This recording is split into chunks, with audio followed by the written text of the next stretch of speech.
Assalamualaikum warahmatullahi wabarakatuh. Kami dari kelompok 5 ingin mempresentasikan hasil diskusi kami mengenai teks menjodohkan benar salah dan juga multiple choice yang akan dibacakan oleh Eva Ismail. Pertama yaitu teks benar dan salah. Menurut Dimyati dan Mujiono, bentuk teks benar dan salah adalah teks yang butir-butir soalnya mengharuskan siswa mempertimbangkan suatu pernyataan yang mengenai pertanyaan atau pernyataan dengan cara seperti yang diminta dalam petunjuk mengerjakan soal.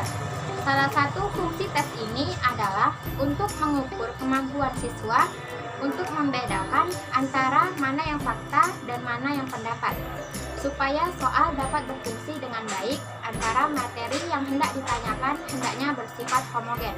Selanjutnya, variasi dan macam soal benar dan salah. Yang pertama yaitu jenis tes benar salah biasa.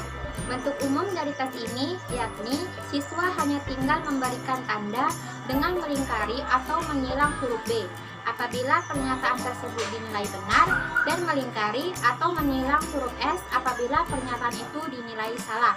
Yang kedua, jenis tes benar salah dengan alasan. Siswa tidak hanya diminta menilai kebenaran pernyataan tersebut, tetapi juga memberikan alasannya apabila pernyataan itu dinilai salah. Yang ketiga, jenis teks benar dan salah dengan pembetulan, yakni siswa tidak hanya diminta menilai kebenaran pernyataan tersebut, tetapi membetulkan jika pernyataan itu dinilai salah.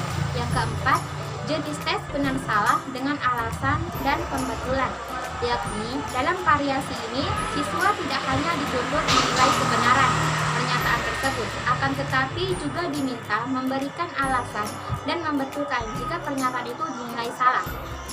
Yaitu kelebihan teks benar salah.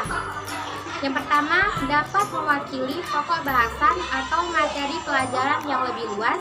Yang kedua, lebih mudah dan cepat cara memeriksanya karena dapat menggunakan kunci tes bahwa alat-alat hasil kemajuan teknologi serta pemberian skor di mana bentuk skornya 1 dan salah skornya 0.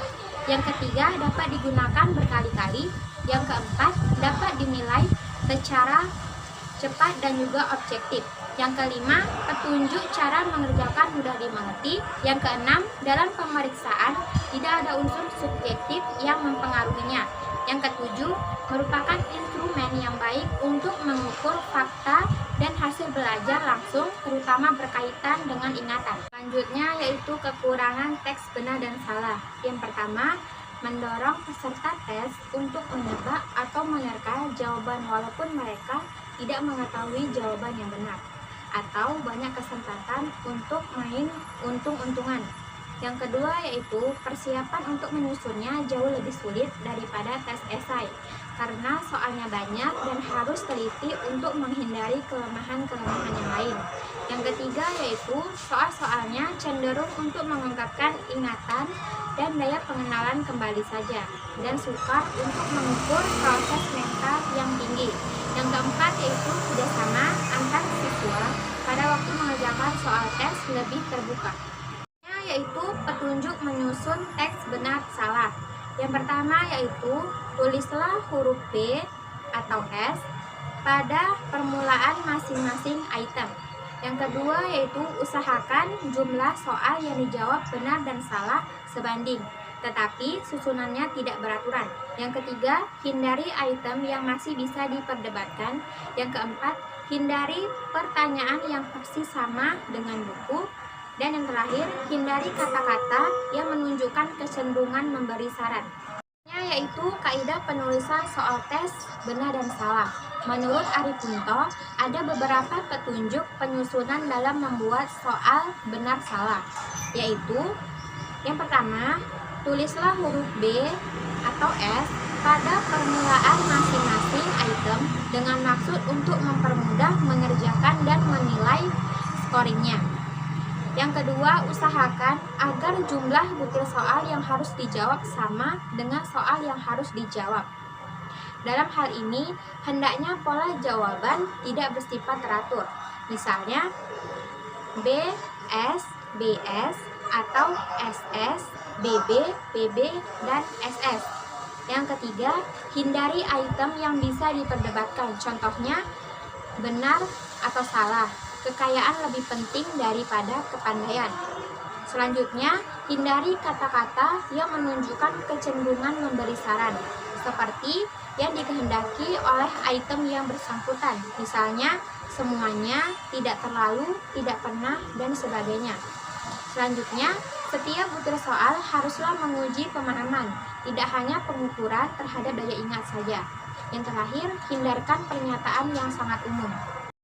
Lanjut, yang kedua yaitu tes menjodohkan. Adapun pengertian dari tes menjodohkan yaitu tes objektif bentuk menjodohkannya yang disusun dalam dua kelompok yang masing-masing memuat kata dan istilah atau kalimat yang bersebelahan, sehingga sasaran pengujian harus mencari pasangan-pasangan yang sesuai antara yang terdapat pada kelompok pertama dengan yang terdapat pada kelompok yang kedua. Tes ini sering digunakan untuk mengukur informasi tentang fakta, pengertian, dan hubungan. Kaidah pokok penulisan tes menjodohkan, yang itu ada terbagi menjadi 3. Yang pertama itu materi. Soal harus sesuai dengan indikator. Yang kedua itu materi yang diukur sesuai dengan tuntutan bentuk menjodohkan. Yang B, konstruksi. Yang pertama, pertanyaan dan pilihan jawaban harus disusun dengan sejajar. Yang kedua, soal disusun sebelah kiri dengan bernomor, dan pilihan jawaban disusun sebelah kanan dengan huruf. Yang ketiga, pertanyaan dan pilihan jawaban hendaknya disusun secara simetris. Yang keempat, pertanyaan dan pilihan jawaban ditulis dalam halaman yang sama. Yang kelima, panjang soal dibatasi dengan jumlah huruf tidak melebihi dari 10-15 butir soal. Yang keenam, jumlah pilihan jawaban disusun lebih banyak daripada soal. Yang ketujuh, petunjuk mengerjakan soal harus jelas. Yang kedelapan, pokok soal dan pilihan jawaban harus disusun dengan pertanyaan yang sama. Yang ketiga tuh yang C, ada bahasa. Bahasa yang digunakan soal harus komunikatif dan disesuaikan dengan jenjang pendidikan siswa. Yang kedua, menggunakan bahasa Indonesia yang baku. Dan yang ketiga, soal tidak menggunakan bahasa yang berlaku tabu. Kelebihan tes menjodohkan. Yang pertama itu ada membutuhkan waktu yang singkat untuk membaca soal. Yang kedua, memberikan kesempatan kepada siswa untuk mengutarakan maksud dengan gaya bahasa dan caranya sendiri. Yang ketiga, adanya keuntungan teknis seperti mudah membuat soal sehingga tanpa memakan waktu yang lama, guru dapat secara langsung melihat proses berpikirnya siswa. Yang keempat, tidak memberikan banyak kesempatan dan berspekulasi atau untung-untungan. Tes menjodohkan. Yang pertama ada hanya mengukur tingkat berpikir. Yang kedua, penulisan soal cenderung cermat. Yang ketiga, sulit menemukan pasangan yang sederhana. Yang keempat, materi soal dibatasi oleh faktor ingatan atau pengetahuan yang sederhana dan kurang dapat dipakai untuk mengukur penugasan dan yang bersifat pengertian dan kompetensi membuat tafsiran. Multiple choice yaitu atau pilihan berganda adalah suatu keterangan atau pemberitahuan tentang suatu pengertian yang belum lengkap, dan untuk melengkapinya harus memilih satu dari beberapa kemungkinan jawaban yang telah disiapkan. Pilih jawaban dalam multiple choice yaitu ada 5. Yang pertama, mencoret kemungkinan jawaban yang tidak benar. Yang kedua, memberi garis pada jawaban yang dianggap benar. Yang ketiga, melingkari atau memberi tanda kurung pada huruf di depan jawaban yang benar. Yang keempat, membubuhkan tanda silang atau tanda tambah di dalam kotak atau tanda kurung di depan jawaban yang telah disediakan. Yang kelima, menulis jawaban di tempat yang telah disediakan.